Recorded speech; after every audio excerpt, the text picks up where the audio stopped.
චාව් කොහොමද? ඔන්න අද මම හිතුවා මගේ කොණ්ඩේ කලයක පොඩ්ඩක් වෙනස් කරගන්න. මොකද මගේ බර්ත්ඩේ එක එනවා දෙසැම්බර් 23. ඒ අමතරව ක්‍රිස්මස් එක එන නිසා මුලින්ම මම හිතුවා සැලොන් එකට යන්න. අපි යමු. ඔන්න දැන් මම සැලොන් එකට ආවා. ගෙවල් ළඟ තියෙන්නේ මේ සැලොන් එක. ඉතින් අද මම හිතුවා මගේ හායක කලයක පොඩ්ඩක් වෙනස් කරගන්න. පොඩි වෙනසකටත් එක්ක ඉතින් හිතුණා ඒ වගේ කල එකක් දාලා බලන්න ඕනි කියලා. ඉතින් මේ විදිහට මං කල එක කරා. මට විනාඩි 45ක් වගේ ඉන්න කිව්වා. ඉතින් අද දවසේ වැඩිය සෙනග නෑ මේ සැලොන් එකේ. මම විතරයි හිටියේ.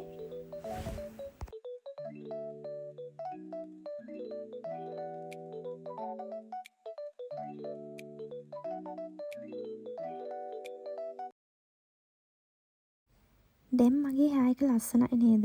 පොඩි වෙනසක් තියෙනවා නේද ඉස්සෙල්ලට වැඩිය? ඉතින් ගොඩක් මට හැපි. ඉතින් ඔන්න ඔය විදිහට තමයි ෆයිනල් ලුක් එක.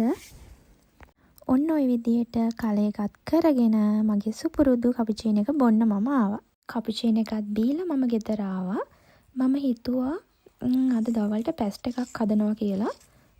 ගෙදර තිබුණ මේ විදිහට ඉතිරි වෙලා කරචෝපි මල් දෙකක්. මෙන්න මේ විදිහට මේ වගේ ගොඩක් කටු තියෙනවා. මේ කරචෝපි කියන එළවලු ජාතියේ. ඉතින් මේ විදිහට ඒවා සුද්ධ කරගන්න ඕනේ හොඳට. මෙන්න මේ විදිහට හොඳට කරචෝපි එක හොඳට සුද්ධ කරගන්න ඕන. අර උඩ තියෙන කටු නැති වෙන්න. ඒ කටු ඇනුනොත් මාර විසයි ඒවා. ඉතින් මේ විදිහට කපාගෙන මේ වගේ මැද මේ පේනවා නේද? දම් පාට වගේ තියෙනවා. ඒවා අයින් කරන්න ඕනේ.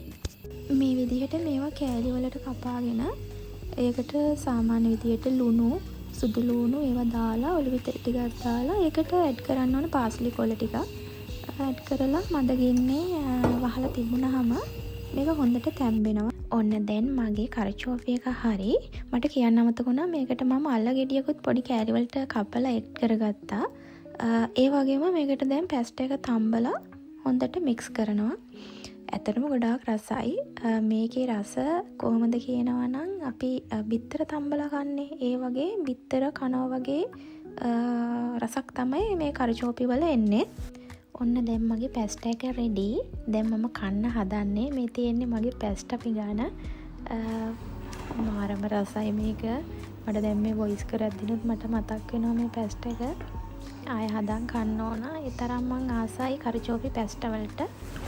ඔන්න ඉතින් මගේ බර්ත්ඩේ එක දවසේ අමුත් එක්ක ආව අපේ ගෙදරට. මම වැඩ කරන තැන සින්යෝරා.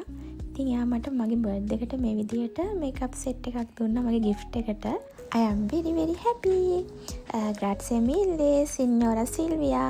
ඉතින් මට තවත් gifts ගොඩක් හම්බ වුණා. මට ඒවා පෙන්වන්න විදියක් නෑ. ඒවා පහු වෙලා හම්බ වුණේ මට.